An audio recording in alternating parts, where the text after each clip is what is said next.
जीव हमारी जाति है, मानव धर्म हमारा।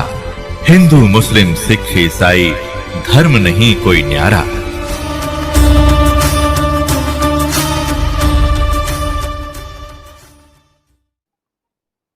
दुर्गा से कहा कि इन बच्चों को सागर मंथन के लिए भेज।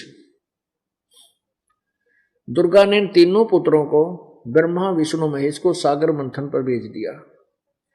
सागर मंथन किया तो उसमें 4 वेद निकले। पूर्ण परमात्मा ने इस ज्योति निरंजन को ब्रह्म को 5 वेद दिए थे।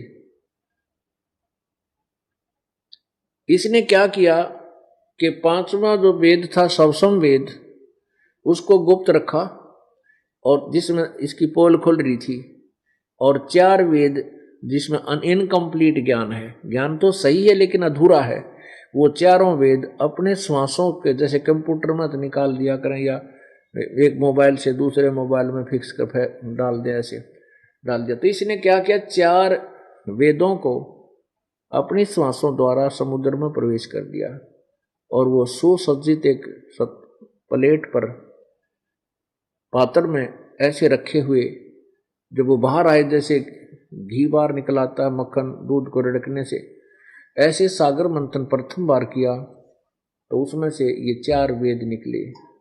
अब उससे पहले ये 4 वेद ब्रह्मा न पढ़े, उससे पहले ब्रह्मा अपनी माँ से पूछा करता था कि माँ हमारा पिता कौन है, हमारा पिता कौन है? तो वो कहा करती तुम्हारा कोई पिता नहीं, मैं तुम्हारी माँ हूँ, मैं ही तुम्हारा पिता हूँ और मेरे से अतिरिक्त कोई भगवान नहीं है और मेरा ही सब कुछ किया हुआ है। क्योंकि काल भगवान ने दुर्गा को कह दिया था कि तुम मेरा भेद मत देना किसी को, यदि तू मेरा भेद खोल लेगी तो मेरे से बुरा नहीं होगा, क्योंकि ये काल के अधीन होगी। अब जो भी सजाई उसको दे सकता, देना चाहे दे सकता है। इस डर के मारे दुर्गा कोई भेद इसका नहीं बताती। दुर्गा से इसने कहा कि मेरे को श्राप लगा है, 1 लाख मानव शरीरधारी प्राणी मैंने खाने पड़ते हैं।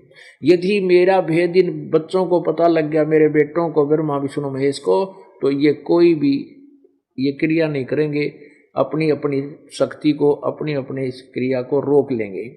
ये सतिथि उत्पत्ति सतिथि और संहार नहीं करेंगे, इनको पता लग गया तो मैं भूखा मर जाऊंगा। तो दुर्गा ने इसकी बात को सेकंड कर रखा है, सहमति दे रखी है कि मैं किसी नहीं बताऊंगी, वचनबद्ध कर लिया काल ने दुर्गा को। तो दुर्गा इस डर के मारे कि काल मुझे सजा दे देगा, इसलिए अपने पुत्रों को यथार्थ ज्ञान नहीं बताती। वो कहती है कोई तुम्हारा पिता नहीं, कोई और भगवान नहीं, मैं ही सब कुछ हूं, मैं ही सारी सृष्टि की रचने वाली हूं। ऐसे करके इनको रोका हुआ था, बहका रखा था। ब्रह्मा ने जब 4 वेद पढ़े तो ब्रह्मा जी को पता चला कि हे माता, जो वेद में लिखा है वो ब्रह्म, यानी ब्रह्म के बारे में कहा है, और कहा कि वो तत्व ब्रह्म कोई और शक्ति है जो जिसने सारा संसार रचा है, सारी सृष्टि रची है। और आप तो कहा करती कि कोई और परमात्मा है नहीं। तब दुर्गा ने कहा बेटा एक बात बताऊं? कहाँ बता? कि वो तुम्हें दर्शन नहीं देगा, उसने कसम खा रखी। काल भगवान ने दुर्गा से कहा था कि आज के बाद मैं किसी के सामने अपने यथार्थ रूप में नहीं आऊंगा, मैं अव्यक्त रहूंगा। ये मेरा अटल संविधान है, अविनाशी संविधान है। मैं कसम खाता हूं, मैं प्रतिज्ञा करता हूं कि मैं अपने वास्तविक काल रूप में किसी के समक्ष नहीं आऊंगा, ना किसी जप से, ना तप से, ना क्रिया से। अर्थात मेरी प्राप्ति कोई किसी भी साधना से नहीं कर सकता। मैं गुप्त रहूंगा, लेकिन काम सारे मैं करया करूंगा इसी 21 ब्रह्मांड में, जो भी मैंने करना है, हेरा फेरी करनी है, जो भी क्रिया करवानी है, और निमित्त तू रहे।